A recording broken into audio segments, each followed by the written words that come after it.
Can you guess how many theories of the Titanic's sinking exist? Right, loads, including a theory of my own, which I'm going to share with you today. And then you can decide which one seems most likely to you. One Piece theory. The very first version of the events was the One Piece theory. It's very simple and basically claims that the sinking happened without any breakups. 2:15 a.m., the ship collides with an iceberg. 2:18 a.m., the lights go out. The ship reaches an angle of 45 degrees and then quickly begins its final plunge into the ocean depths. 2:20 a.m., only about 3 minutes later, the RMS Titanic disappears under the surface of the ocean for good. The liner doesn't break, it just goes down as a whole piece. Of course, this can't be true. In April 1912, the Titanic was not only the largest ship in the world, but also the largest ship ever built. It's hard to believe that such a heavy vessel could have gone down without breaking. That's just impossible. Well, I mean, you can't blame the theorists. Before we found the wreckage, there were no other theories. Wait a minute, or were there? The day after the disaster, the survivors gave their interviews. They talked about what had happened, and some of them claimed that the ship had actually broken in two when it had been flooded.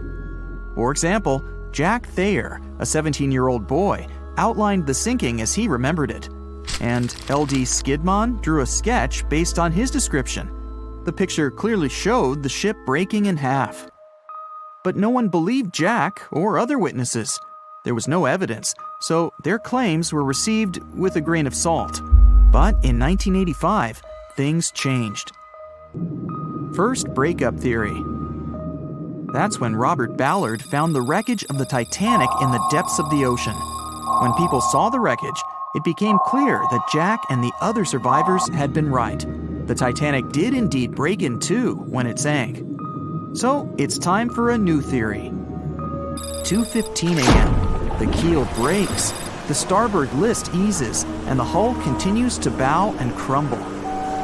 2:17 a.m. The galley sections break off. The towers immediately drop under their own weight. The lights go out. The stern is pulled into the air. The bow breaks off and starts sinking. The aft is barely hanging on to the starboard side of the stern section superstructure. The stern section slowly lists over to port as it begins sinking again. It rises up one last time and pivots in a semicircle as it sinks. It all sounds pretty convincing, right? But people began to find plot holes in this theory. For example, the Titanic couldn't have held together until it reached such a high angle. The breakup would have had to begin much earlier. This only meant there was still a vast field for research and speculations. So people started to come up with their own possible scenarios. How about we look first at the ones no one likes? V-break and Aaron 1912 V-break. According to the first breakup theory, the Titanic reached a high angle, and the weight of its unsupported stern caused it to crack from the top down. But it's physically impossible. So, are there any other ideas? In 2006, Roger Long, a naval architect, decided to research a so-called V theory. 2:17 a.m. The breakup begins at a shallow angle, perhaps as little as 11 degrees. The upper structure fails and starts to crack. At this moment, only its double bottom is holding the Titanic together, but it starts to bend under the strain too, failing the ship. Water is pouring through the crack. It increases the weight in between the two sections, bending the Titanic the other way and pulling it into shape somewhat resemblant to the letter V. The upper decks get mangled and bent together. The bow heads for the bottom, and the stern is the last to sink. This theory has since been disproven many times, though. Roger Long believed it because the broken edges of the upper decks in the Titanic's bow section were all mangled and crushed. However, we have learned that it happened because of the so-called hydraulic downburst, the force of the water crashing into the deck as the Titanic hit the ocean floor. Another V-break theory states that the bow had risen out of the water after the break. This theory was mainly peddled by one former Titanic enthusiast. But not only has this theory been proved to be physically impossible, due to the bow's incredible mass. It was also inspired by incorrect information. Remember Jack Thayer? Well, it was based on his sketch and the words of a couple of passengers. But the truth is, none of them had ever seen the Titanic break down like this. Jack himself even stated in an interview that the sketch was completely out of context to what he had actually seen. It was drawn by a passenger on the Carpathia, the ship that received the Titanic's distress signal and came to its aid. It couldn't be used as evidence. Now that we know this, let's move on to the theories that most people believe in. James Cameron's banana peel theory. Who hasn't seen the legendary movie about the Titanic, right? It became the leader of the 70th Academy Awards ceremony in the number of nominations and awards, and deservedly so. But did you know that James Cameron had been interested in the Titanic for many years and studied the ship's history? His books and research are very detailed, and he even came up with his own version of the events. It's called the banana split theory, and this is actually what you could see in the movie. Here's how it goes. The Titanic reaches a 23-degree angle and fractures down to the keel. The double bottom acts as a hinge as the stern falls down. When the double bottom fails, the bow and the stern separate. The stern lists to port, standing vertically, and then begins to go underwater. This theory is the most scientifically accurate one, along with Roy Mengat's theory. Wait, who's Roy Mengat? Mengat theory. Roy Mengat was an engineer who came up with the most plausible theory for the time being. 2:17 a.m. The lights go out on the Titanic. At this moment, the ship is at an angle of 20 to 23 degrees. Suddenly, the vessel snaps in two just around the third funnel. It causes the stern to settle into the water. The keel fails first. The draft and lower hull are crushed and break apart. Water surges into the bow and stern of the ship through the huge cracks, causing the bow section to sink beneath the waves. The stern rises up to the angle of 70 to 90 degrees, and then it sinks too. This theory seems to make the most sense, but it's quite controversial. The survivors who saw the breakup stated that the stern had settled back with the bow completely missing. Mengat's theory, however, contradicts that statement, while James Cameron's scenario takes this into account. Are you thinking what I'm thinking? The truth must be somewhere in the middle. My version. Now, as promised, I'll provide you with my version of the events. Well, it's not really my theory, more like a combination of Roy Mengat's and James Cameron's ones. I believe that James Cameron was right about the breakup. 2:17 a.m. The ship is at a high angle. The lights go out. Then it snaps into two pieces. The bow starts sinking. The double bottom is still attached to the stern for a minute or so. Once the double bottom fails, the two parts separate and the bow goes down. Then, as Mengat said, the stern rises up at a high angle, and then it begins to sink vertically. It might have actually happened because the survivors stated that they had seen a clean break. This means it couldn't be hidden. And they had also seen the stern staying vertically in the air for a long enough time, probably a few minutes, before disappearing. Anyways, all of these are just speculations. Regardless of how the Titanic broke apart and sank, it was a great tragedy. It's already been 110 years since the Titanic collided with an iceberg and sank. Did you know that in 2022, the Blue Star Line Company is completing the construction of an exact replica of the Titanic? Called the Titanic II liner, the ship will be sent sailing along the same route with 2,400 people on board. Let's hope that everything goes well for them. In the Titanic movie, you won't see any fumes above the fourth funnel of the legendary ocean liner, and it's not a mistake. Back in 1911, the year before the Dream ship's departure, large ships would mostly sail with 4 chimneys. They needed those to draw heat and fumes from their massive boilers. The Titanic was a real engineering gem that only needed 3 chimneys to function. So the fourth was added for balance and more impressive looks. The White Star Line thought the public would have been disappointed to see only 3 pipes on the greatest ship of all time. The Titanic's sister ships, the Olympic and the Britannic, also had 1 fake funnel each for the same reason. The dummy chimney wasn't completely useless and served for ventilation. It took out the fumes from the machine spaces in the lower decks and from one of the first-class general rooms. 1 big ventilation funnel, instead of several small ones, helped to declutter the upper decks and left more open space for passengers to enjoy their strolls. When Titanic went down, the funnels, each weighing 60 tons, went down with the rest of the ship. They were made extra tall to make sure the passengers weren't covered in the suit being ejected. Their height and weight let them stay in the upright position. The forward funnel, followed by the others, fell only when the ship went for the final dive. Those chimneys were much lighter than the bow, so they spread among other debris. The light material they were made of flattened once it hit the bottom, and the iron-eating bacteria living deep down took care of it later. The bow of Titanic remained intact when it hit the seabed, but the stern was completely mangled.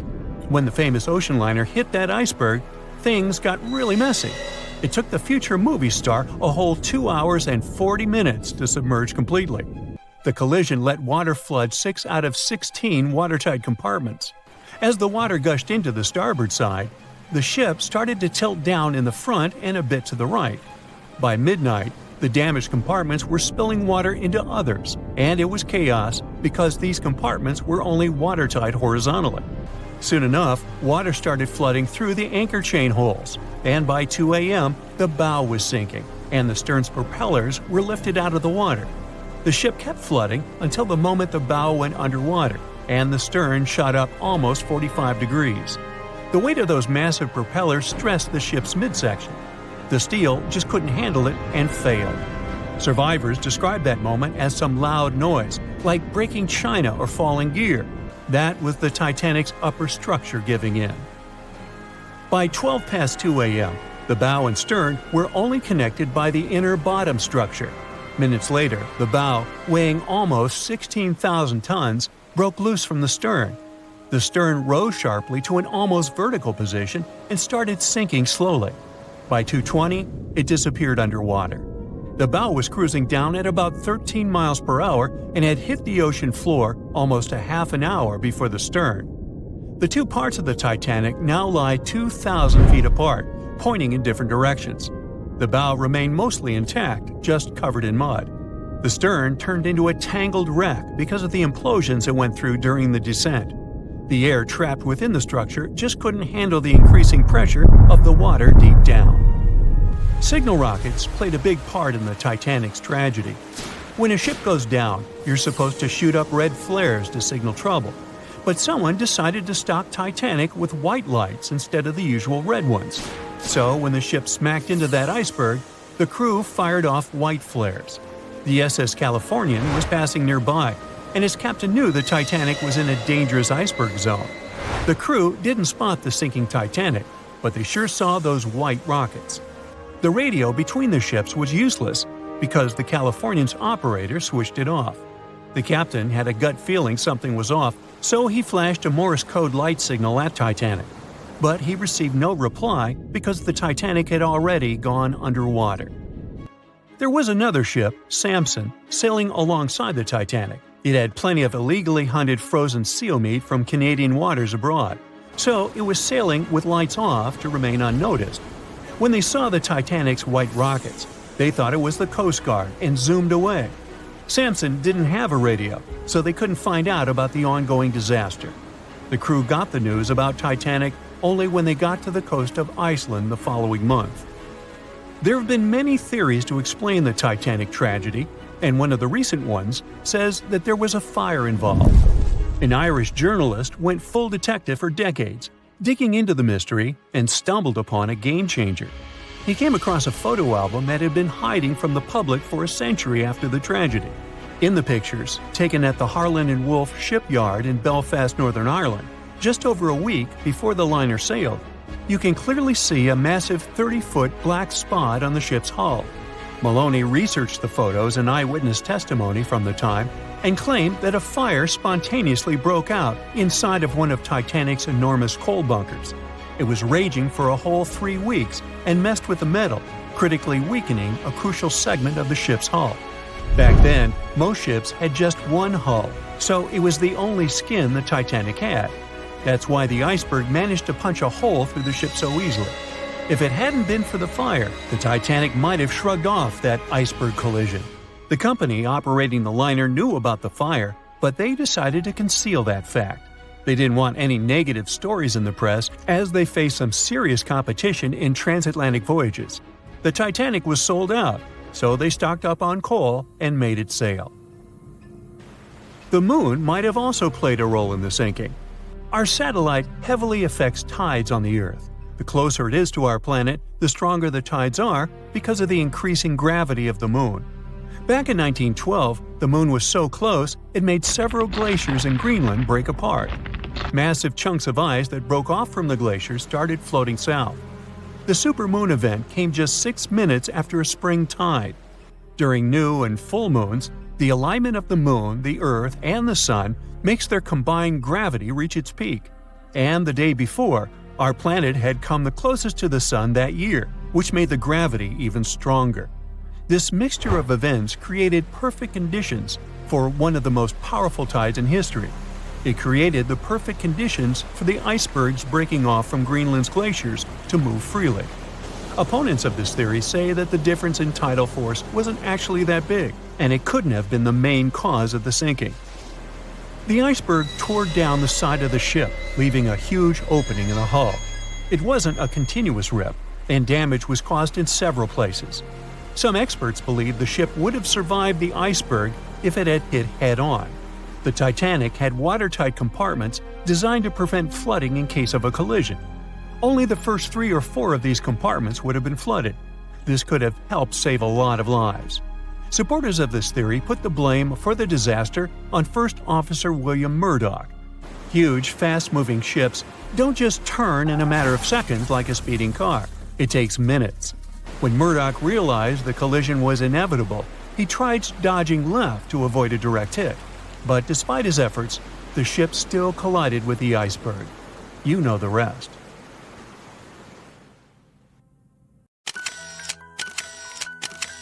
At the beginning of the 20th century, somewhere off the coast of West Africa, a German steamship was leaving the port.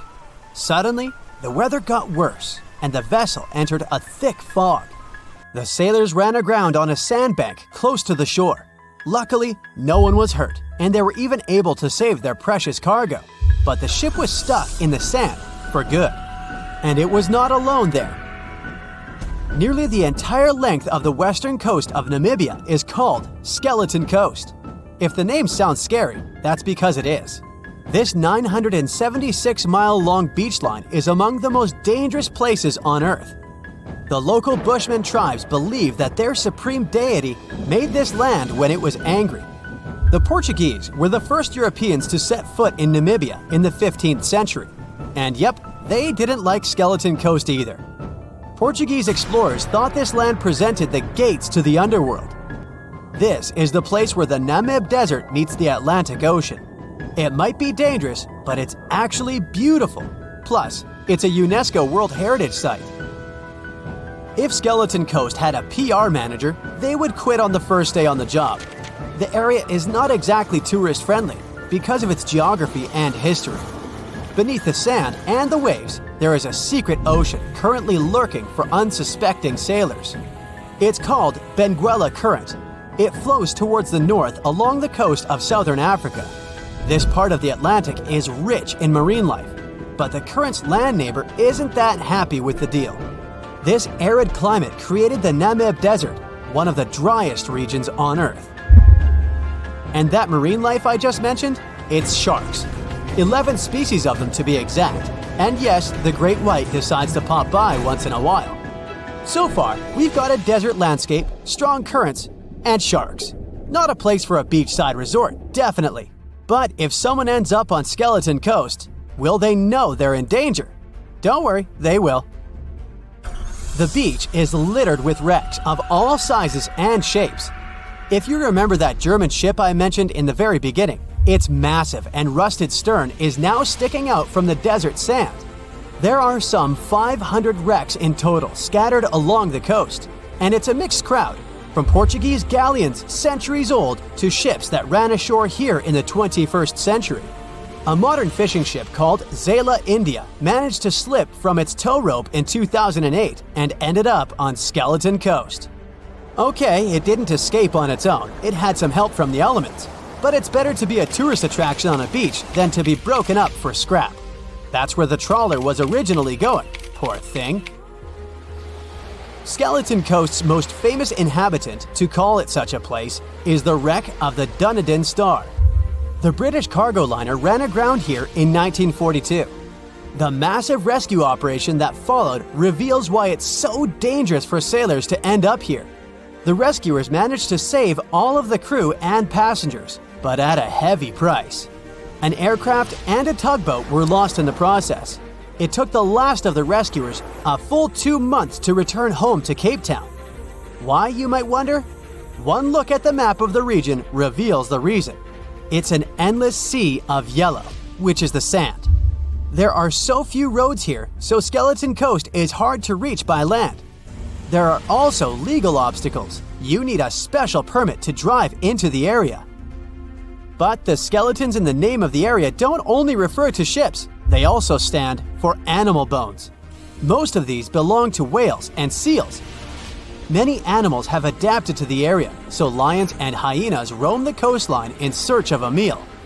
Yeah, now there are hungry lions as well, as if those sharks weren't enough. Other animals with a temporary residence on Skeleton Coast include elephants, cheetahs, leopards, and giraffes. In 1971, the Namibian authorities established a national park here, but except for surfers, after an adrenaline rush, they don't get many visitors. You can understand why. The Namib Desert is the oldest desert in the world, and it's not very tourist-friendly either. Those who travel to the region should pack sunscreen and a warm winter jacket. A weird combo, right? Well, not so much when you think that during the day, temperatures soar over 110 degrees Fahrenheit. At night, the air temperature drops below freezing. What a climate roller coaster! And that's not the final danger. Yep, there's more. Remember how that German ship got lost in thick fog? Yeah, it wasn't a one-off event. Because of the region's climate, fog shows up frequently. Sailors should cover their ears now, but this fog is actually good for wildlife. This is their only source of water in the Namib Desert. Reptiles and mammals have adapted to the harsh climate. They use as little water as possible.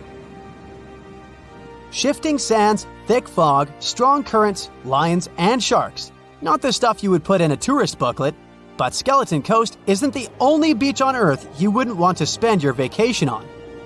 I will take you to Cape Tribulation in Australia. The area covers some 48 square miles in the northwestern part of the continent. And no, the area is not as dry as Skeleton Coast. It's part of the Daintree rainforest. You could say that here, it is the rainforest, not the desert that meets the ocean. The beach at Cape Tribulation is straight from a postcard. But looks can be deceiving. Australia? Probably sharks. No, crocodiles are out here to get you if you decide to go for a dip in the sea. There are saltwater crocodiles that the locals call salties. Well, that's a cute nickname for such a dangerous reptile. And it's not just them. The wildlife seems to have a beef with visitors. From October to June, the waters around Cape Tribulation are full of box jellyfish. Their venom affects the human cardiovascular system. When touched by a jellyfish out at sea, swimmers won't have enough time to reach land for help. Vinegar helps neutralize the sting, so you might want to keep a spare bottle in your luggage. Crocodiles and jellyfish sound dangerous, but there's one more animal you should look after. It's the wild boar. It might sound funny, but you won't laugh when you're being chased by one of these across the beach. 21 million wild boars live in Australia. They're mostly active at night, making it even more dangerous if they charge at you. The best defense is running in circles. Wild boars can't cut corners well. That's probably why we don't see many of them taking up careers as race drivers. Cape Tribulation has one last danger installed for you, and it's not an animal. Out here, even the trees are plotting against visitors. The stinging tree got its name for a reason. If you try to pick one of its beautiful red berries, it'll fight back. Its prickles are like tiny glass shards. The less than pleasant effect on your skin will last for a month. Then there is this wait a while bush. Who keeps naming them like this? This long vine has spikes that grab hold and just don't let go. They are so strong they can pull a human off a horse. You'll have to wait for someone to come by and save you from this thorny grabber. If you are about to cross this Australian beach from the vacation list, hold on for a second. Tourism is booming here. The local authorities have restricted access to all of the danger zones. Visitors go swimming in dreamy water holes that are surrounded by lush vegetation. There are even ropes to swing from. Now, that's a beach you can finally relax. More than 25 million people boarded cruise ships globally back in 2017. It may not seem like a lot, but that's more than the total population of Belgium. It's a great vacation alternative with an added bonus.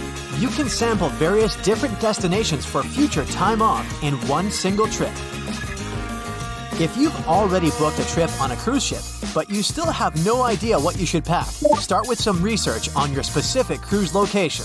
Either way, be sure to bring deck-friendly shoes that are low-heeled. Also, add a pair that's comfortable to walk on larger distances for the days spent ashore. Depending on the season, you might want to add a few swimsuits too. If you're on any type of medication, make sure you bring it with you in its original packaging. If you're a light packer, don't worry. Most cruise ships come equipped with laundry rooms. They're kind of pricey, especially if you want your garments to be washed, ironed, and folded for you.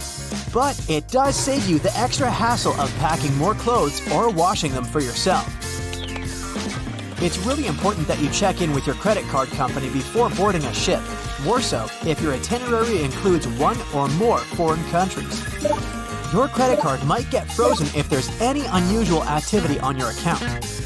Most of these companies have algorithms that get triggered once there are charges from different countries in rapid succession, which is exactly what you'll be doing on a cruise ship.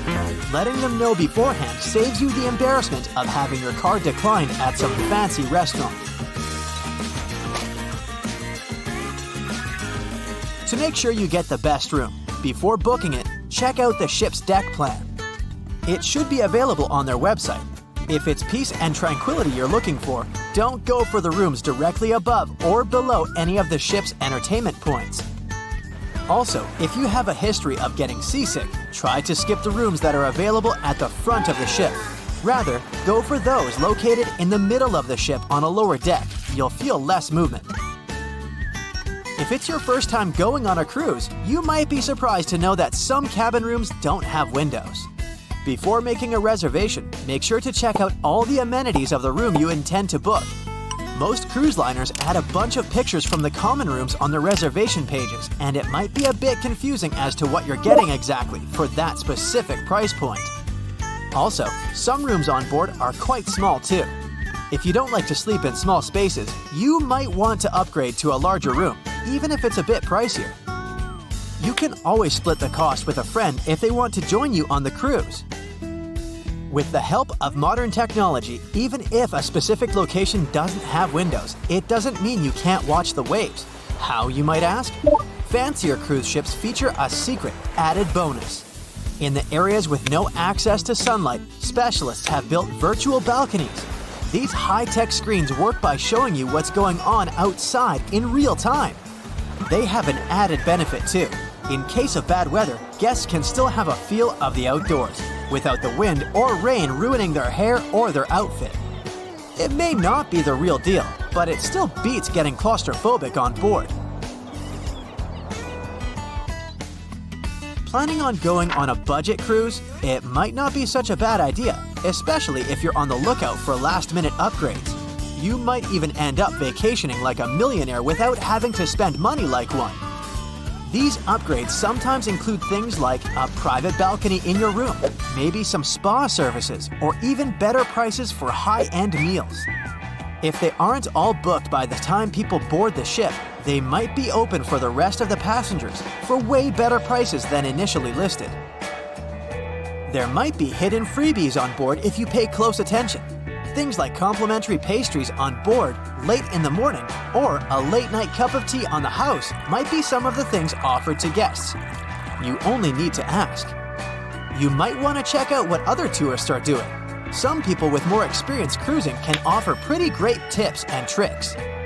Don't be afraid to start a conversation if you see someone getting something for free. Some cruise ships do go all the way on the fancy dial. They even have exclusive areas designed for guests staying in expensive suites. Most of the time, they're located at the top of the ship. On one particular cruise, these types of guests have designated staff members called Royal Genies, which are similar to butlers. They can cater to just a few cabins. Since the cruise line wants to divert other guests from asking them various questions, which will take time away from their assigned guests, the genies do not wear a name tag in public areas. Most common areas of cruise ships do require travelers to follow a dress code, but if you do your research in advance, you might find that some areas are more relaxed when it comes to what people need to wear.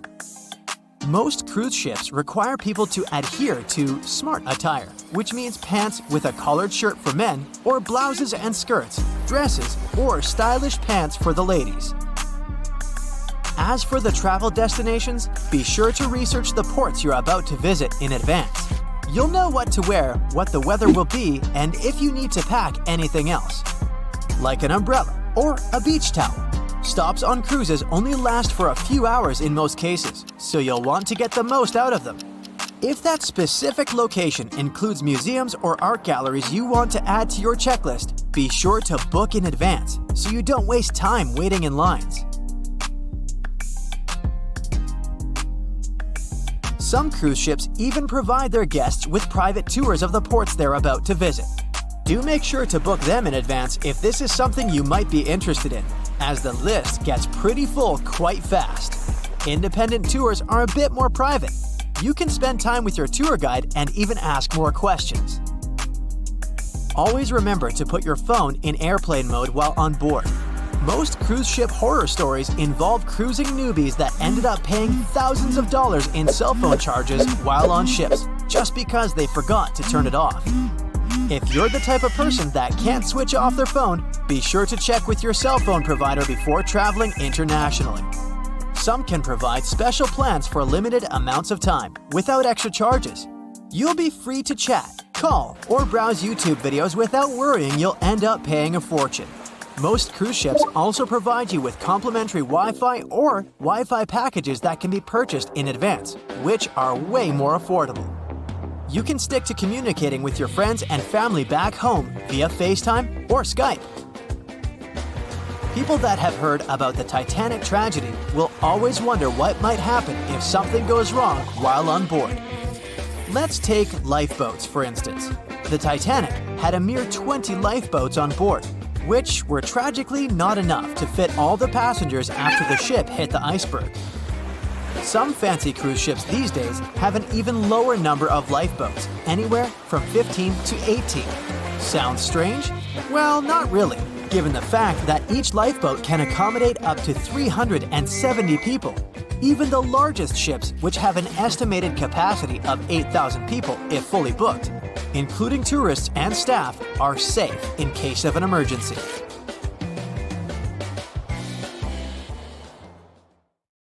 Meet Arthur John Priest.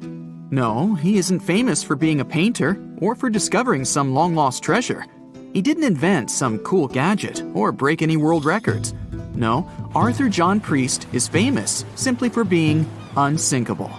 Proving one can be both lucky and unlucky at the same time, Priest was involved in and survived several mishaps at sea, including the fateful maiden voyage of the Titanic. Priest was not a rich man interested in sailing for pleasure. He was part of the working class, employed as a stoker or fireman, stuck for hours within the hot bowels of large steam-powered vessels. His job was dirty and difficult. He was responsible for keeping the furnaces lit, feeding them coal to ensure enough steam was produced for the engines to work. He had to be careful about not overheating the system or setting fire to the whole ship. The furnaces had to be carefully watched and constantly fed. He breathed it all in a while. working and fighting with the sweat and the dirt. He would often work shirtless because of the heat and was always covered in black coal dust. And when he finally had a break, his shared living quarters were nearby in the same part of the ship. He must have been good at his job, though, because he had no trouble finding work. But wherever he went, bad luck seemed to follow. The first incident was a mild one. As a young man, Priest worked on the RMS Asturias. The passenger liner first set sail in 1907, traveling between Southampton in the UK to Buenos Aires in Argentina. At some point during its maiden voyage, the ship suffered a small collision. The damage was bad enough that the ship returned for repairs. Thankfully, there were no reports of any serious injuries. Priest, unfazed, simply went to work on another ship, but his bad luck lingered on the Asturias. In 1914, the Asturias became a hospital ship, helping care for sick men and women around Europe while bringing them home to England. But in March 1917, at just around midnight, the ship was struck by a foreign object. Its hull was breached and the engine room flooded. The captain ordered everyone to abandon the ship, sending crew, patients, and health staff scrambling for the lifeboats. The vessel was still moving, powering through the water because the main controls, located within the flooded engine room, could not be turned off. The captain refused to leave the ship while people were still trying to escape. He was able to aim the Asturias towards Bolt Head, where it finally hit land and couldn't sink. The remaining lifeboats were lowered and the final survivors made it to safety. When they studied the damage on the ship later, the Asturias was declared a total write-off. It might be hard to pin this particular disaster on Priest.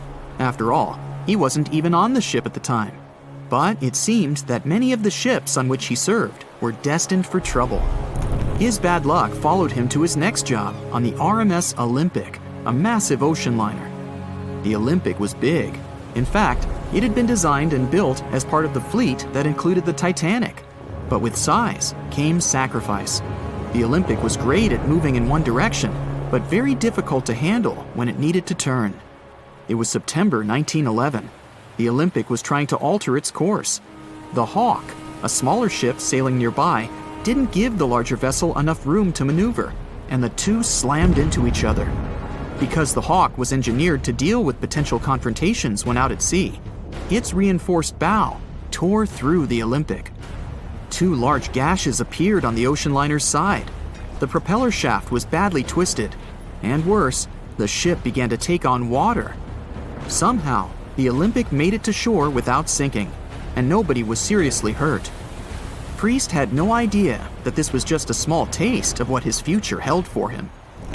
He next found employment on a brand new ship, a better ship, an unsinkable marvel that was said to be the biggest vessel to have ever been built. Yes, he was going to work on the Titanic.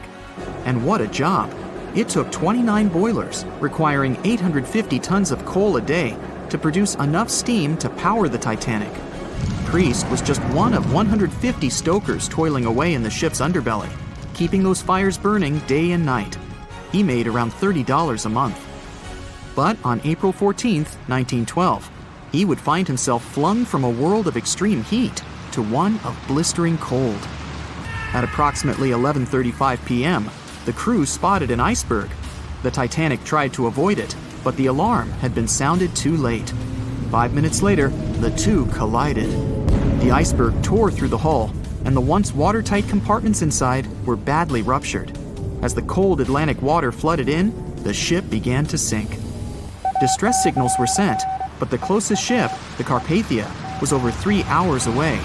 In the dark of night and stuck in the middle of nowhere, the crew and passengers panicked. Those who could scrambled for the lifeboats. Others jumped into the icy waters. In total, only 706 survived that terrible night. Priest, at the time of the collision, was down in the ship's lower quarters.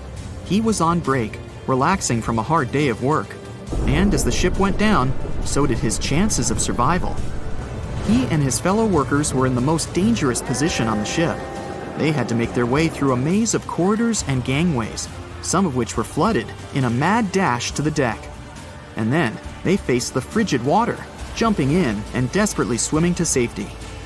The ocean was so cold that Priest even suffered frostbite before finding his way onto a lifeboat. He was one of only 44 stokers to survive that night. After an experience like that, most of us would never set foot on a boat again.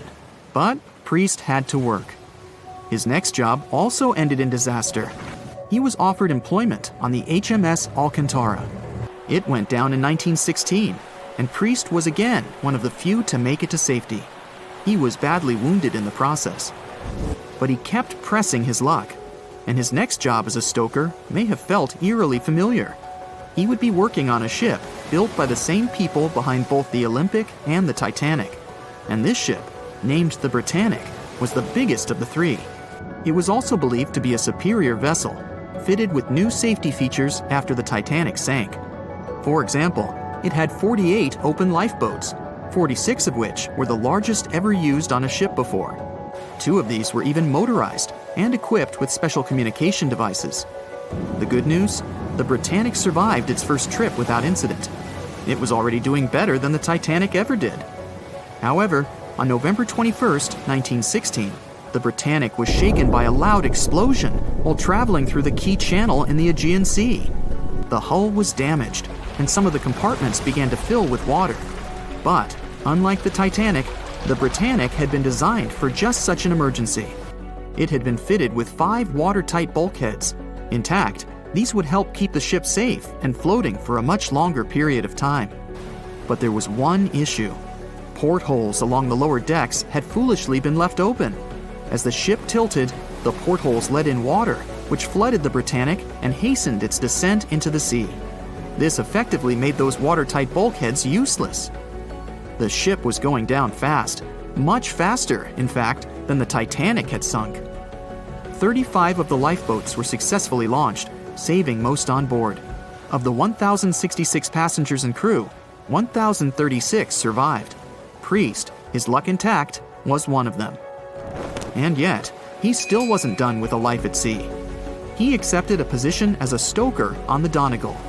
It was a smaller passenger ferry that had been converted for use as a hospital boat. In April 1917, it was struck by a foreign object while fleeing an unsafe situation, and though he suffered from a head injury, Priest was again one of the survivors. It took experiencing 2 collisions and 4 sinkings before Priest was finally ready to retire. In fact, he reportedly said he only gave it up because no one wanted to sail with him. Can you blame them? He would live out the rest of his life on dry land in Southampton, England, with his wife Annie and their 3 sons. But Arthur John Priest would always be remembered as the unsinkable stoker. John watched on in disbelief as he drifted away on a piece of wood. In the freezing waters of the Arctic, slowly drifting away. John looked upon the vessel he had worked and lived on as it raised its enormous bow high into the sky, then broke in half, causing a sound that only a crack of lightning could replicate. Distraught and dumbstruck, believing that he, and he alone, knew the dark truth behind the demise of the unsinkable ship, the Titanic. 5 days earlier, as the Titanic set sail on its maiden voyage, John worked hard alongside his mates in the coal bunker, stocking up the coal to feed the Titanic's mighty furnace. They had stocked and stored more than John had ever witnessed on any other ship he'd worked on. But this was the Titanic, the grandest ship to have ever sailed the seas. On the Titanic, there could never be too much coal. As they left Belfast and pushed toward Southampton, there was a large bang below decks that went unnoticed. The furnace was roaring and the turbines were spinning, pushing the Titanic forward at a quickened pace. The crew cheered as the vessel moved forward, unaware of the loud, concerning noise. Arriving in Southampton, Greg came aboard, amongst hundreds of other passengers. With 13 years at sea, his vast experience included the role as a quartermaster on 6 previous ships. Ready for a new challenge aboard the greatest vessel ever made, he was looking forward to this next challenge of his career. Greg came with a wealth of experience, especially with sailing through the Arctic. His role was vital within the crew, understanding the seas around the North Pole. He would be a key lookout as they set to cross the perilous path of the iceberg alley. Greg had some concerns regarding the voyage. The Earth's orbit was remarkably close to the sun and the moon, causing higher tides. This would make icebergs more prominent, drifting them further away and towards the route of the Titanic as they journeyed to New York. Assessing the lookout tower and inspecting the available gear, Greg found no binoculars. This made him concerned, but the sailors just laughed at Greg. "If the deck is short on ice cubes, we'll be sure to plow right through a berg to resupply." A sailor laughed. Greg didn't share this sentiment. Eager to find out why they had been left short-handed on equipment, since he had such a vital role on the ship, Greg inquired further. Sadly, the officer with the keys to the binocular supply cupboard had been removed from the crew at the last minute. Greg couldn't believe something of this importance had been overlooked. For such a mighty ship with so many people aboard and crossing in a particularly perilous path, this just didn't make sense. But not wanting to be fined for breaking into the ship's property, Greg let it slide, hoping that they wouldn't need the binoculars in the end. Ultimately, if there were icebergs expected, a warning call would be made to the captain, informing of any concerns. Little did Greg know that a warning had been received, notifying of the dangers that awaited. But the telegram didn't provide the required prefix, which would have ensured direct delivery to the captain. So, the critical warning was just overlooked. John and his crew below decks prepared for departure, stoking the engines. He noticed an essence of thick exhaust, far too heavy than what would be expected from the furnaces. The crew searched throughout the lower decks. Following a thorough search, they managed to locate the cause of the exhaust. It was an ignited pile of coal within a coal bunker. Unknown when it had ignited, a buildup of coal had clearly been smoldering, slowly growing in size. The amount of smoldering coal was concerning. The alarm was raised, alerting an officer to review the matter. The officer assessed the damage and confirmed with the captain that it was deemed to be of little concern, as only minor damage had been caused. John was unsure of this assessment, as he knew that in confined spaces, surrounded by iron bulkheads, an oven-like environment arises that intensifies the heat with time. But the Titanic would power forward, making no sense to John as they had only just departed from Southampton. He was sure they would have turned back. John and his crew were ordered to shovel the already lit coal into the furnace and continue shoveling until all the smoldering contents would be contained. It was a possible but painstaking task that could take the entire journey. The continuous intake of coal would ensure the turbines would spin at a constant, accelerated pace, not what the Titanic was designed for. It was meant to be a luxurious passenger liner and not for breaking speed records. However, the crew would find enthusiasm in not only acknowledging the Titanic as unsinkable, but also as the fastest. John and his crew continued to shovel the coal into the furnace for several days. The temperature within the bow was becoming hotter every day. The bulkhead's contained heat was so severe that it became weak at the seams in the iron walls and rivets.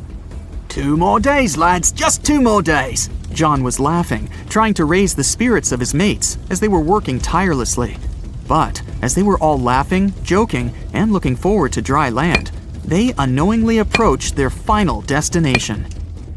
The Titanic was speeding through the calm sea. Greg looked ahead, above in the lookout tower, keeping a keen eye out as they were in iceberg territory now. Even though the way seemed clear, false horizons could occur, creating confusion about how far objects in the distance truly were. As they were traveling in the Gulf Stream waters into the colder Labrador Current, air columns cooled from the bottom upwards, creating a thermal inversion. This incredibly high air pressure ensured fog wasn't present, providing a deceptively clear outlook. But the thermal inversion can also create optical illusions, showing the horizon further away, appearing higher in the distance, or masking whatever objects that could come before it. These false horizons could easily hide any icebergs that could be approaching. Greg knew the perils of a calm sea in the Arctic, preferring the rough waters, where it's easier to detect icebergs within waves. Peering from the lookout, Greg was looking towards the dark abyss ahead.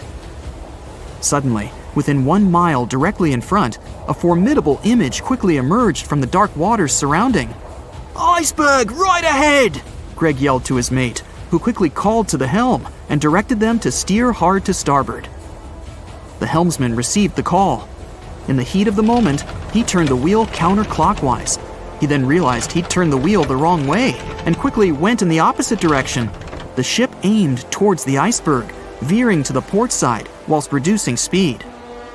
Although there was a delay in turning the wheel, since there was a short distance from the signal and the fast pace that they sailed at, it may not have made a difference. As they approached the iceberg, it appeared as though they'd miss it, but over 87% of an iceberg is underwater. And as they came along the side, the hidden ice underneath hit the port side bow, piercing the side of the hull with a 12-square-foot tear. The ship shook, with all aboard aware that something was amiss. Amongst the confusion and fear, they were oblivious of the damage. As they gathered their bearings, 6 out of 16 compartments were quickly filling up with seawater. The hull could only withstand 4 compartments filling before sinking. Time was ticking as the Titanic made its descent into the depths. The weakened bulkhead with heated steel pillars and rivets broke under the pressure and sudden change of temperature from the ice-cold water. The call was made to abandon the ship. Lifeboats were prepared to be released, while help signals were sent out to nearby ships. The radio operator was guiltily sitting, constantly calling out to a nearby ship that had been in contact with the Titanic recently.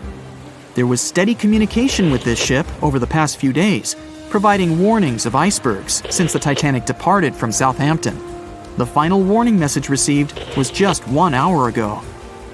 Upon receiving the final warning, the operator ignorantly responded, "Shut up," with the assumption that their warnings of icebergs were pointless. Following this unfortunate response, the ship turned their radio off and provided radio silence. The closest ship that was responding to their distress signals was 500 miles away, too far to provide any assistance in time. There were countless mistakes that caused the Titanic's watery end, whether they contributed directly or from sheer ignorance. The most tragic of them was the number of people aboard the ship, 2,224 of them. There were only enough lifeboats provided to rescue 1,178, barely half of the people. April 14, 1912. The dark night was filled with horrible sounds of a giant metal vessel breaking into two. The largest ship of that time collided with an iceberg that was on its way. The Titanic, one of the biggest stories of the 20th century that people still talk about. The starboard side of the giant vessel brushed up against the iceberg. It was 11:40 p.m. when things started going wrong. This iceberg caused enough damage for at least 5 watertight compartments in the hull to start filling with water. The crew immediately began a brief investigation to see if they could do anything and fix things. They had no one to rely on, all alone in the darkness of the cold night, far away from the land, the North Atlantic Ocean, around 400 miles south of Newfoundland, Canada. They needed time to figure out how to bring people to safety. They had some time, true, but not enough. If you watched the movie, you know the ship didn't plunge immediately after the icy doom had happened. The whole process lasted a good 2 hours and 40 minutes. But the situation was hard. There were 2,200 people to take care of, including crew and passengers, and things happening on the ship were chaotic. The chief designer, Thomas Andrews, soon realized they wouldn't be able to stay afloat. By midnight, the entire crew had begun preparing the lifeboats for launch. They had 20 boats with space for only 1,178 people, which was just a bit more than 50% of the people on board. The order was to get women and children to safety first. Crewmen were there to row and guide the boats. The scene over the next 2 hours gradually started escalating. The crew members had a task to wake up passengers and warn them something bad was happening. They wanted to place them into a fleet of lifeboats as soon as possible. At 12:15 a.m., some crew members sent out a distress signal. A steamship called Frankfurt was among the first ones that received the message and responded, but they were about 170 nautical miles away. Some other ships also got the message and offered their assistance, but sadly, they were too far away as well. At 12:20 a.m., the Cunard liner Carpathia got a distress signal from the Titanic and changed its course right away. They were 58 miles away at the time, and it would take them more than 3 hours to get there. 20 minutes later, the crew was lowering the first lifeboat. It was carrying only 27 passengers, although it had room for 65. Many of the lifeboats that were launched first were well below capacity. Crew members were worried, thinking the Davids wouldn't be able to hold a fully loaded lifeboat. And in the beginning, many passengers were just too afraid to leave the ship.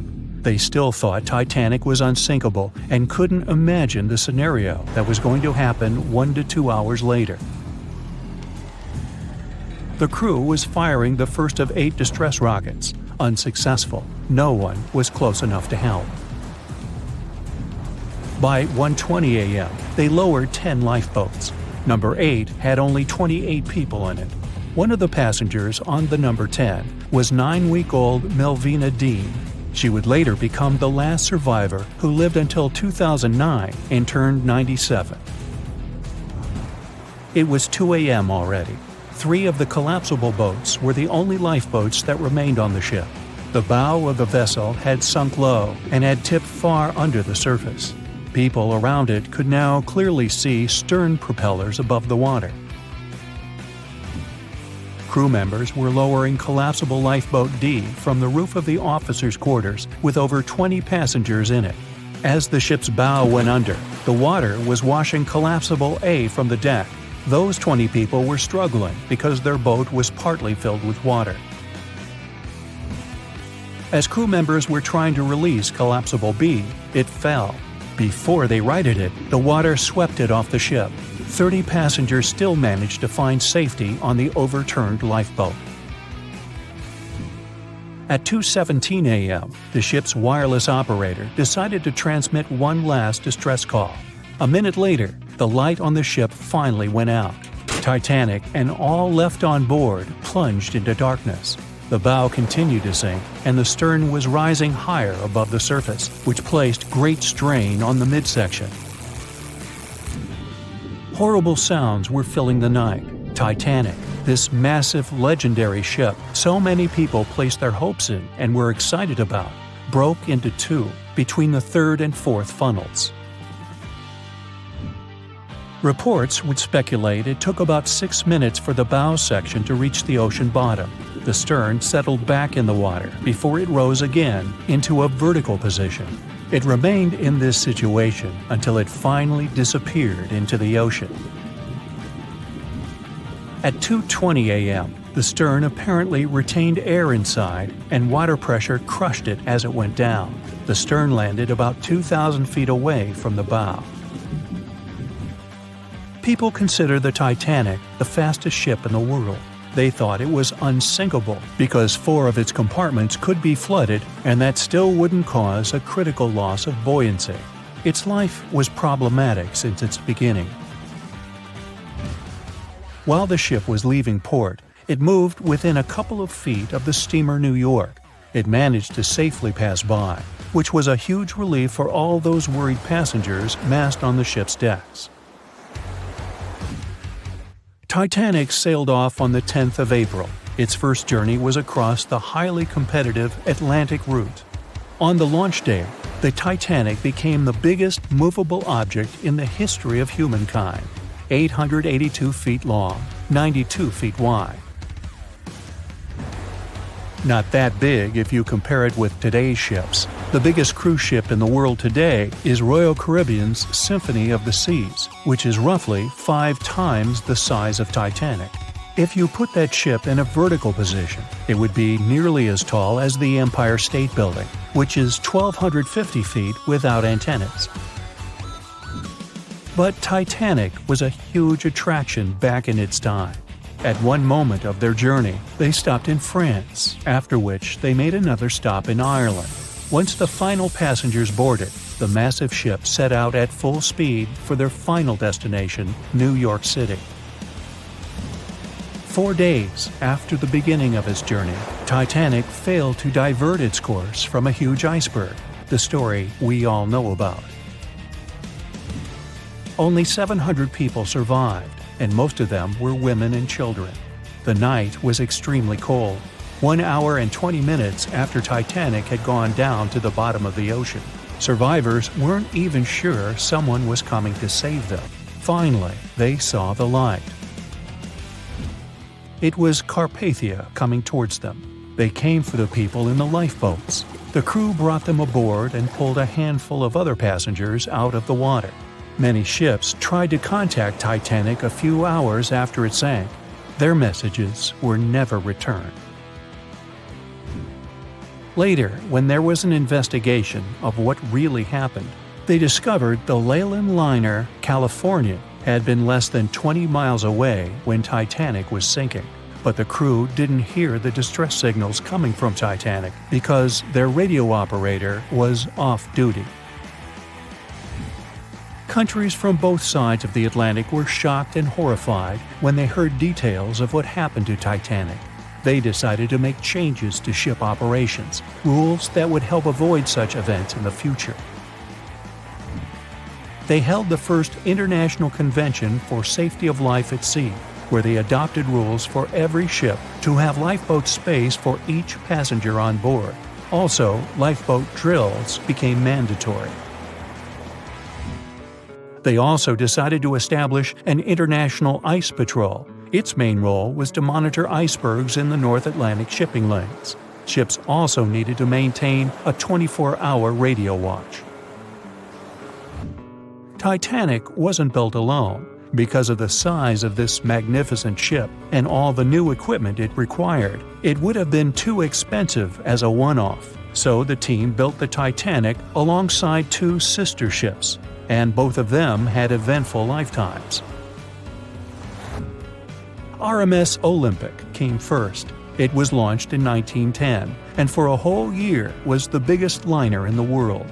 The Britannic was another sister ship that sailed for a while before it too ended down on the ocean bottom.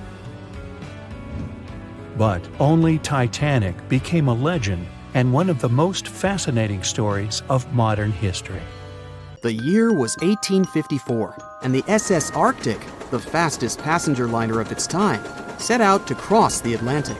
As it sailed through the misty veil, it slowly disappeared into the unknown. The Collins Line, an American shipping company, was started in 1818 and only began seriously trading in the transatlantic by 1835. Its steamships crossed the Atlantic from Liverpool to New York within just 10 days. Doesn't sound like a great speed today, I know, but back then, the same thing took other ships several weeks. Light on the water with their wooden hulls, powering through with a strong steam engine, those steamships were the favorite choice for many high-profile people. What could go wrong with such an advanced ship, they thought. This reminds me of some other ship everyone believed to be unsinkable. But anyway, back to the Collins Line. It grew to be a serious contender on transatlantic routes, with only one other competitor, the Cunard's Line. It was a British company also aiming to be the main force through the Arctic Passage. In 1835, the company received a new ship that traveled to Liverpool and came back to New York with the largest cargo ever at that time. From then, the Collins Line was steadily growing. It seemed like there would only be future successes for it. Unfortunately, their lavish ships became costly to run with the amount of coal used. Massive power along with weak wooden hulls meant they needed many repairs after each voyage. So, every trip ended up being expensive. But since the ships were safe and had a great reputation, people were willing to pay the price, and the company was definitely not in crisis. They had achieved something no one had managed to do before them. Like I told you, their ships crossed the Atlantic in a whopping 10 days, and Edward Collins, the owner, was very determined to maintain the pace. Their 5 ships easily outran the Cunard's Line of only 3. With this great praise, it provided more attention. Though the Cunard's ships were slower with their iron hulls, they believed there was still profit, regardless of how slowly they sailed. Among Collins' ships, the Arctic, the third of them to be launched, was the largest, reaching 284 feet long with 2 side-lever steam engines, each with 1,000 horsepower. The paddle wheels made 16 revolutions a minute when at full speed. At the time of its launch, the press called it the most stupendous vessel ever constructed in the United States. But glamour and fame couldn't avoid what would come next. On the 27th of September, the Arctic was on its journey from Liverpool to New York, continuing a speed pace through the thick fog. It's possible that by that moment, after 4 years of record-breaking trips, the crew became overconfident with their sailing and the ship. Going only 50 miles from Newfoundland, they carelessly continued through the fog with no radio contact, sonar, or any other form of identifying objects, equipped only with Morse code. A smaller ship, the SS Vesta, which operated as a fishing vessel, often worked around Newfoundland. It was passing through the same path as the Arctic and crashed into its side. Shocked by the collision, the captain of the Arctic offered help to the much smaller Vesta, but it was soon clear that the damage that seemed minor on the Arctic was far worse. Beneath the waterline, a hole was letting water into the hull. The cost of the much faster wooden hull now seemed less valuable. They steered toward land, trying to plug the holes, but they weren't doing so well, and the seawater continued to pour in, filling up higher and pushing the ship down. And finally, once the engine room was full, it put out the boilers, taking away the massive power the Arctic was once legendary for. They moved slowly until coming to a complete stop. The ship continued to sink, and the order was to abandon it. At the time, maritime law allowed for the Arctic to carry only 6 lifeboats, only capable of saving 180 people. The crew and some of the passengers managed to push their way aboard and took most of the seats on those boats. Things were pretty wild, and everyone forgot about their manners, not letting the ladies and the youngest ones board first. It took 4 hours for the Arctic to sink. 150 crew and 250 passengers were on board. Those that weren't able to find a lifeboat made a desperate attempt to build their own rafts from parts of the ship. 2 days later, only 3 boats made it safely to the shore. The other 3 were never found. Believe it or not, the rescue party also saved some people that had been clinging to the wreckage for 2 days. Unlike the crew, the captain went down with the Arctic, but amazingly survived. He would be only one of 85 people that made it out of the 400 on board. When the news arrived 2 weeks later, the public responded with great sadness to the losses. Great anger soon followed towards the poor safety measures in the crew.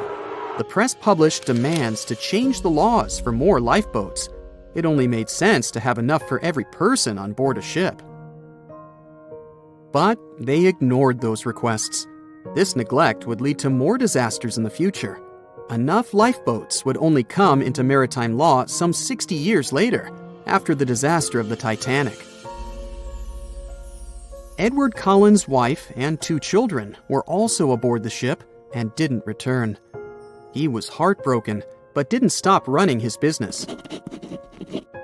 The Collins line still had a reputation to uphold, the biggest, fastest, and most luxurious on the Atlantic. Edward Collins would now build an even better ship than any other. It was named the Adriatic, and it was the largest ship in the world, 354 feet long. With 2 alternating steam engines that had never been built of this size. These steam engines at the time were at the height of engineering, though today you can only see them in models and toys. With the new addition of 2 masts, the Adriatic would also be able to sail if needed. Luckily, they made some lessons from the disaster of the Arctic. But before their new ship, the Adriatic, was built, another disaster had occurred. The sister ship of the Arctic had also sunk. They believed this second ship was desperate to stay in front of the Cunard's line and hit an iceberg somewhere during the race. This weird contest took the lives of 141 people. The desperation of Collins and his weakly built hulls pushed the company towards bankruptcy in 1858. The newly built Adriatic, costing over $1 million, had only made one voyage in the end. And even that voyage was considered a disaster. The ship collided with a tugboat. It still managed to finish its maiden voyage at a suitable time.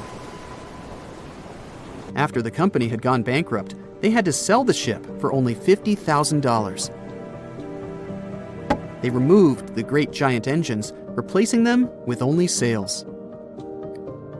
Although it was once the greatest ship on the high seas, it was only 30 years later until it was abandoned, labeled irreparable, and anchored in a river. The other remaining ships were also sold and only used for parts. Edward Collins left the industry altogether, seeking work on dry land instead.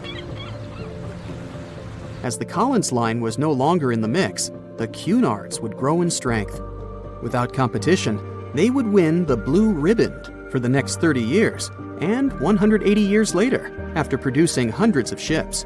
They still have a constant presence on the seas as they provide transatlantic crossings, world voyages, and leisure cruises. To this day, the Cunard line is the only one to run ships between Europe and America, and it's great proof that it's not always the fastest that's the best. It was September 12, 1990. In those times, way before instant messaging and Zoom calls, a little girl was looking for pen pals. Zoe was aboard a ship from England to Belgium on vacation with her parents. She was only 10 years old at the time, but was a very clever schoolgirl. She took a piece of paper and started putting some words together. She introduced herself, then wrote about how she liked ballet and playing the flute and the piano. Of course, she couldn't help but mention her two adored pets, a little hamster she called Sparkle and her fish Speckle. She also put down the address at which she could be reached in case someone was interested in writing back to her. But alas, she was at sea. Who could she send this message to? An interesting idea came to her mind.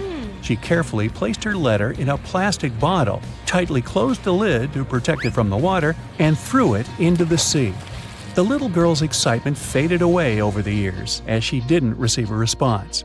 Maybe the bottle got stuck somewhere. Maybe it was swallowed by some big, scary sea creature. Or maybe the water actually poked through the plastic cap and destroyed her message. Many years later, on Christmas, a letter for Zoe was received at her parents' house under her maiden name. The postage signaled that the message was from Europe. It was from a Dutch couple, Piet and Jacqueline Leteau, who had found her delicate bottle and were very considerate to write back. They pointed out that they had found the letter among the debris thrown at the shore by the sea. Zoe's letter had been stranded for a staggering 23 years at sea and traveled for more than 350 miles to reach its final destination near Rotterdam in the Netherlands. That's quite a voyage for a small plastic bottle. A story similar to that of Zoe is the strange connection between two little boys. A little German boy named Frank Uzbek was on a boat traveling to Denmark when he got the same idea as Zoe. He was 5 years old at the time he put together a message and threw it into the unknown. The year was 1987. He got his response years later when he was 29. His letter, just like the one Zoe would send a couple of years later, had been at sea for 24 years. His message was found by a boy named Daniel Korotkin while he was on a walk with his parents on the Koronian Spit near the Baltic Sea. Daniel was lucky that his father knew enough German to translate the message. The unlikely friends eventually met via video call in 2011. Not all message-in-a-bottle stories have been explained away. In 2013, a Croatian surfer came across a damaged bottle while near the Adriatic Sea. The message it contained dated back to 1985, and it was from a man named Jonathan. The sender was eager for his letter to reach a woman named Mary, and he also expressed his keenness for her to respond. Since the letter was supposedly sent from Nova Scotia, the bottle had to have traveled a mind-boggling 3,700 miles. The message went from the Atlantic Ocean, entered the Mediterranean Sea, and reached the Adriatic shores in Croatia. The identities of neither John nor Mary were ever discovered. There are also messages in a bottle with wonderful love stories to share. This was the case for Ake and Paulina Viking. When Ake, a lonely Swedish sailor, placed a letter in a bottle and threw it in the Mediterranean Sea, he had no idea the piece of paper would eventually reach his future wife. This was in the early 1950s. The bottle was found by an Italian man who was inspired enough to give it to his niece, Paulina. After a year of back-and-forth letters being exchanged, Ake and Paulina eventually met and got married. Having decided to share their story with the world, they became somewhat of a celebrity couple for the time. They even shared video footage of their wedding with the world, and their story was featured in a bunch of newspapers. This fortunate event started a movement between young people looking for love, increasing the number of messages being thrown out at sea in search of a fairy tale ending. Not all the stories that started out like this eventually worked out, though. In 1945, an American named Frank Hayostek placed a similar message to that of Ake's in a bottle and threw it in the waters. Almost a year later, his letter was found by an Irish woman. Her name was Brenda O'Sullivan. Their years of correspondence soon caught the attention of the media at the time, but their friendship never flourished because of the added pressure. They eventually met in person when Frank traveled to Ireland, but he didn't stay for long, and they eventually got out of touch with each other. After Titanic met its strange ending, many bottles containing secret messages started to surface. Almost all of them proved to be counterfeited, apart from one letter. Years after Titanic had sunk in the icy Atlantic waters, a bottle was found on the Irish shores. It was supposedly from a man named Jeremiah Burke, and to this day, it is considered to be the only genuine message in a bottle originating from Titanic. The piece of paper simply stated the sender's name and the location, the Titanic, accompanied by the word goodbye. Since the date has washed away, it's difficult to estimate whether the note was sent before or after the ship had hit the iceberg. The common understanding is, however, that since Jeremiah was looking to relocate to the U.S., he was merely sending his last symbolic regards to his family and friends back in Ireland. This simple way of meeting and sometimes corresponding with people has turned into a hobby for a man from a Canadian province named Prince Edward Island, located east of the U.S. state of Maine. This man, Harold Hackett, claims to have sent over 4,000 bottles into the Atlantic Ocean since 1996. He also claims to have received many responses from all over the world, including letters from people in Europe, like France and Germany, but also from the Bahamas or even Africa. This unlikely pastime earns him about 150 Christmas cards from his pen pals each year. To this day, he refuses to add his phone number to any of his letters. This way, he ensures that if people ever want to contact him, the only means of doing so is via a written letter. He's also studied the best times to send the messages in the water based on the direction of the winds and the currents. Now, some bottles spend a whole lifetime at sea after being cast away by their sender. It was the case for a British man that wrote a message and placed it into a bottle before throwing it in the English Channel in 1914. His name was Thomas Hughes, and he wanted to direct the message to his wife, but was polite enough to write a letter to whoever got their hands on the bottle first, asking them to redirect the piece of paper accordingly. The bottle didn't reach his wife, since it was found 85 years later on the Essex coast. The man that stumbled upon the bottle was kind enough to reach out to the family and place the message in possession of Thomas's daughter. And 85 years isn't the longest time for a small bottle to be cruising the waves. A scientist named Hunter Brown was studying currents in the North Sea when this idea came to his mind. He placed the same message in almost 2,000 bottles and requested the unlikely recipient that they write back with the location of their discovery. He thought this method would help him better understand the layout of the North Sea currents. A bottle was found about 11 miles from its original departing location after 97 years. To this day, more than 300 of the original bottles relating to Hunter Brown's project eventually made it to the shore. Not all of the messages that were found in bottles got replied to via physical letters. Oliver van de Walle threw a bottle containing a letter on the English coast while he was on vacation with his family. He was 14 at the time. 33 years later, a woman reached out on Facebook claiming she had gotten his message and tracked him down through his social media profile. At first, he hardly remembered having placed the letter in the bottle, but he eventually recounted the events, even the fact that he sealed the bottle with candle wax to make sure it was leak-proof. And then there's Christina Aguilera and her bottle. No, wait, hers is about a genie in a bottle. Okay, never mind. It was the biggest ship ever built in its time, and it was supposed to be unsinkable. But within days of steaming out on its first voyage in 1912, the Titanic was gone beneath the relentless waves of the North Atlantic Ocean. And of its more than 2,200 passengers and crew, only 706 survived that dreadful night. Would a smaller ship have fared any better in the same situation? Did the size of the iceberg truly matter in the end? Was it a mistake for the ship to change course at the last minute as it tried to avoid impact? These are three questions that have people pondering, what if? We do know that Titanic was considered an engineering marvel in its day.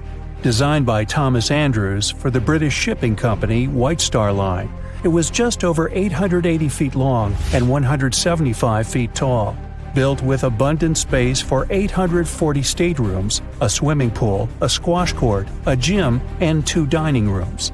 But it was below deck that one of its most impressive new features could be found. Titanic's hull was divided into 16 compartments designed to be watertight.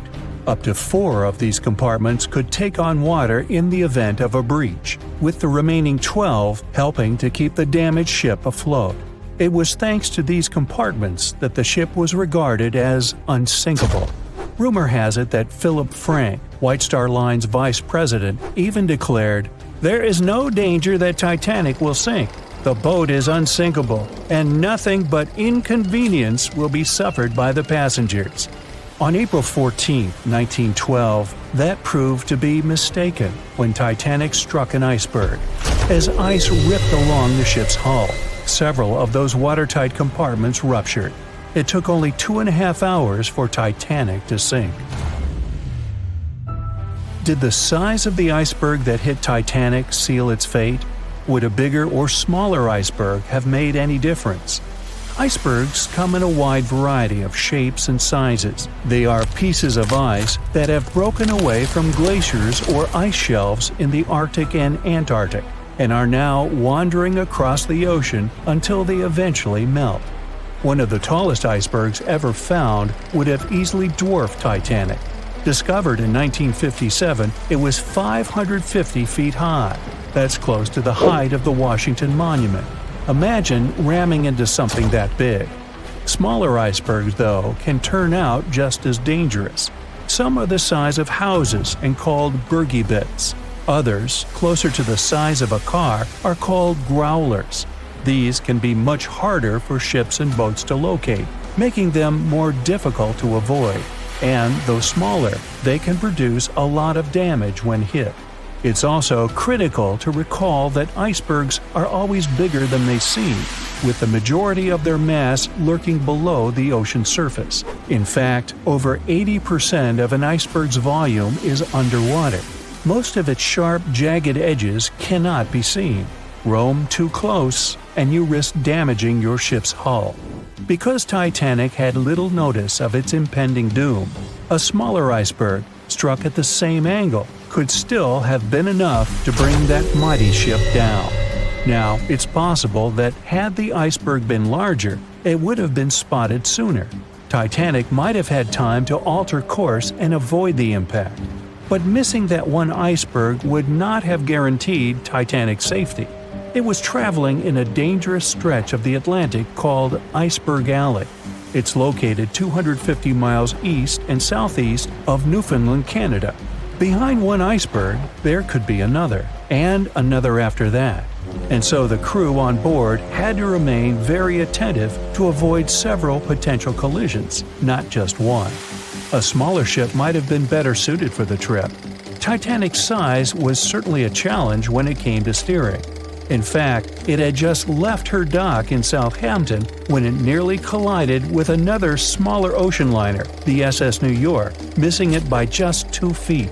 The gigantic steamship was obviously not made for maneuvering quickly in tight quarters. A ship that size required time and space to change course. But when it comes to ships versus icebergs, a ship's size doesn't always matter. The Islander was a steamship designed to travel the Inside Passage in Alaska. In the summer of 1901, it struck an iceberg, which tore a hole in the front portion or bow of the ship. The vessel did not sink right away, and the crew tried to steer it to safety. Ultimately, its bow completely submerged, and its stern was lifted up and out of the water. It didn't take much longer before the ship sank completely.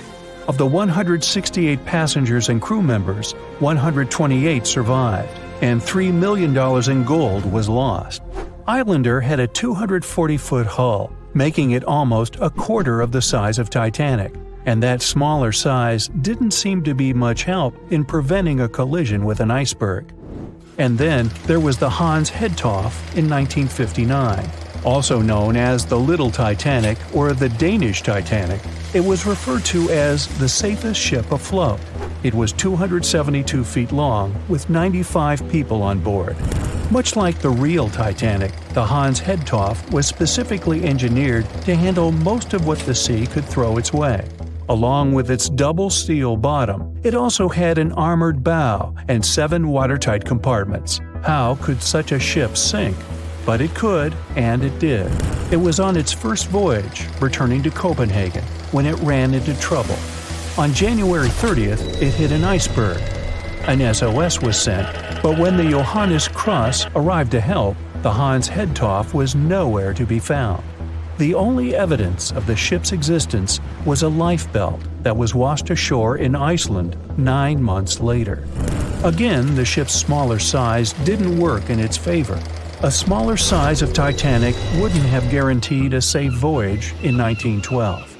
The final what-if concerns the last-minute choice when the iceberg was spotted and the alarm sounded. First, Titanic could attempt a complete stop, but this wasn't an option as the ship needed a half a mile to come to a halt, and the iceberg was a mere 900 feet away. Second, the Titanic could attempt to avoid the iceberg by steering away from it. This is what the captain ordered, but the attempt was unsuccessful, resulting in a deep gash across the ship's hull. The final option? To hit the iceberg head-on. Would this have made any difference? The answer is an intriguing maybe. Some think a head-on collision would have saved Titanic. In this scenario, the collision would have limited the damage to the very front of the ship. Instead of the iceberg tearing through the hull and compromising several of the watertight compartments, only 4 of the compartments would have been breached. This meant the others could do their job of keeping Titanic afloat. The ship could be stuck, unable to move, but it would remain above water until help arrived. This would provide a ship like Carpathia enough time to reach the scene of the accident and bring the people on board to safety. One of the Titanic's designers, Edward Wilding, made a similar claim during an inquiry into the sinking. He argued that most people would have survived a head-on crash, and that Titanic itself would not have sunk. Others disagree, though. First, the special bulkheads on Titanic were designed specifically to protect the ship against collisions with other vessels, not with icebergs. These compartments would crumple upon impact, absorbing some of the force while the other ship absorbed the rest. Though the damage would still be extensive, the remaining bulkheads would keep the ship afloat. But an iceberg does not have the same flex in a collision as you would experience with another ship. Most of the force would be absorbed by Titanic, resulting in greater damage to the ship. Even worse, the impact would be carried through the full length of the ship. Rivets would burst, seams would tear, the compartments would quickly flood, and the ship would sink even faster, resulting in fewer survivors. In any case, as with most what-ifs, we'll never really know the answer. As tragic as Titanic's first and last voyage was, it did result in changes that helped make venturing out to sea much safer. Findings from hearings on the disaster led to the creation of the International Ice Patrol, or ICC, in 1914. an organization that tracks icebergs in the Atlantic and Arctic Oceans to ensure vessels in the area can avoid them. In the US and Britain, ships were obligated to carry enough lifeboats to accommodate every person aboard. Regular lifeboat drills were made mandatory. And finally, the bulkheads on ships were made higher to keep water out, and bottoms were stretched to create double hulls, helping make the compartments truly waterproof. There's no denying that Titanic was a terrible tragedy, but the lessons learned from that night to remember has helped prevent many more. The Megalodon was the biggest shark to ever live. Not only that, it's one of the biggest fish and the largest predator in Earth's history. They've been known to reach lengths of up to a whopping 70 feet. That's over 3 times longer than the biggest great white shark on record. The females have also been found to be around twice the size of the males. The Megalodon could swallow a small car without it even touching its teeth, if cars had been around then. Its teeth could grow to over 7 inches long. It looks like we're going to need a bigger boat, and best make it steel-plated, as this shark can easily gnaw its way through ships. The underwater terror could bite a ship clean in half, with the highest bite force ever calculated for any animal, living or extinct. The force of its ferocious bite was up to 40,000 pounds. That's around 108,000 times the strength of a human's and 10 times the force of a modern crocodile's bite.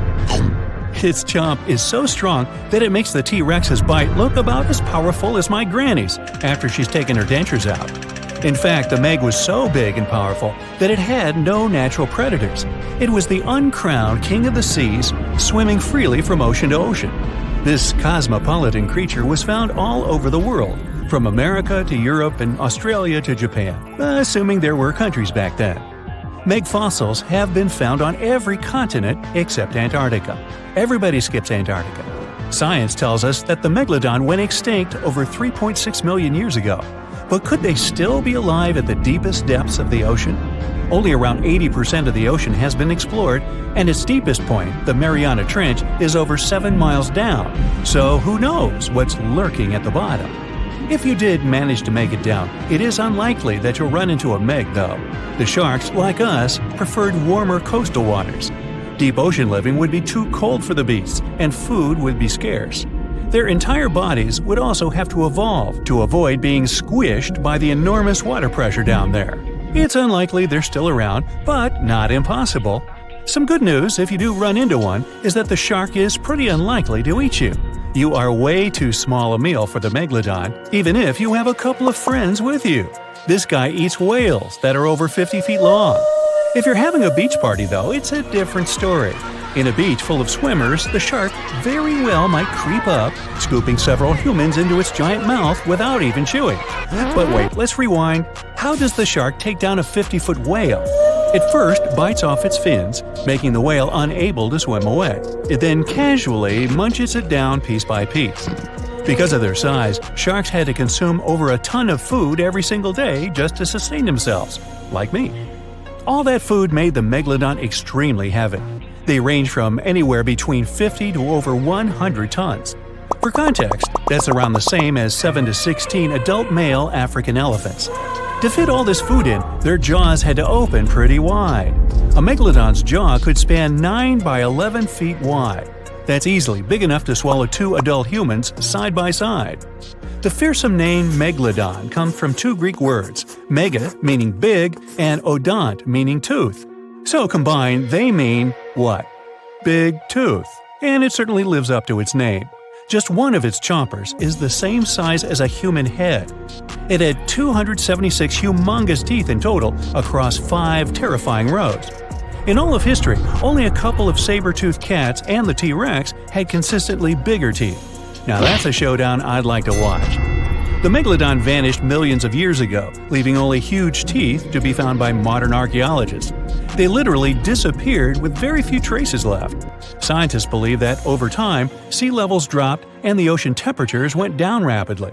Over a third of all marine life was wiped out as the oceans cooled, and a number of animals at the bottom of the food chain plummeted. This had a catastrophic effect on the hungry predators at the top. Sorry guys. It became way too cold for these sun-loving sharks too, which made it difficult for them to reproduce since they gave birth in warm waters. The Megalodon is usually described as a sort of giant great white shark, but this is just a common myth. In fact, the ancestors of today's great white existed at the same time as the Meg, but they weren't best buddies and were even in competition with each other. The great white shark was a better hunter, using its smaller size and agility to snap up the Meg's prey quickly. They were also known to eat Meg pups, who were only half their size. This didn't help the whole extinction thing. Even infant Megalodons were huge, coming in at just under 7 feet. While a great white was no match for an adult Meg in a head-to-head fight, they sure weren't scared of stealing their food. This only left the bigger fish and whales for the Meg, but its food supplies began to run out as the whales swam to the cooler new seas. The whales adapted to prefer the colder temperatures, leaving our friend the Meg behind. The Megalodons either starved or were frozen into extinction by the Ice Age. Rather than a great white, the Megalodon is more like a modern bull shark. It had a short snout, flat lower jaw, and huge pectoral fins to support its massive weight and size. As scary as they are, these sharks were actually caring family guys. Several Megalodon nursery areas have been discovered in Florida, Maryland, and Panama. They gave birth to their young in shallow water environments. We know this from discovering loads of tiny Megalodon teeth found in these areas. Gee, I wonder if they had nannies too. But how come there are so many Megalodon teeth out there for us to analyze? Well, due to their messy, aggressive eating habits, sharks regularly lose their teeth. They lose a set of teeth every 1 to 2 weeks. That's 40,000 teeth in a lifetime. They must rake in a fortune from the tooth fairy. Because of this, their teeth were continuously raining down to the ocean floor. Luckily for us, they're also the hardest part of a shark skeleton, which is why so many teeth have survived and become fossilized. It's fair to say that the first discoveries of the Meg's teeth confused people. Early discoverers thought the Meg's teeth were petrified tongues of ancient serpent creatures. They even used to call them tongue stones. It's also a common myth that the Megalodon was around at the same time as the dinosaurs, although this would have been pretty cool. The dinosaurs were wiped out around 66 million years ago, but the Megalodons came much later. The oldest Meg fossil is only around 23 million years old, but it's tricky to pinpoint the exact date. After all, calendars weren't invented yet. They became extinct way before humans even evolved. The earliest Homo sapiens, which is a fancy name for the first humans, emerged about 2.5 million years ago. But what if the Megalodon shark didn't go extinct? Whale populations have dropped drastically since these guys were last around, so there'd be way fewer whales for them to chomp down on. Whales have also gotten a lot smarter and learned new defensive moves, making them way harder to take down. It's estimated that they ate around 12 tons of food each day. If they were still around and eating that much, they'd be forced to eat smaller fish, and there'd be barely enough big fish for us humans to survive on. The naughty Megalodons would also be able to track fishing boats and steal the fish that they worked hard to collect. It's safe to say we'd see a lot less fish in the aisles of your neighborhood supermarket. As our ocean temperatures are heating up again, the sharks would also thrive and reproduce faster than ever.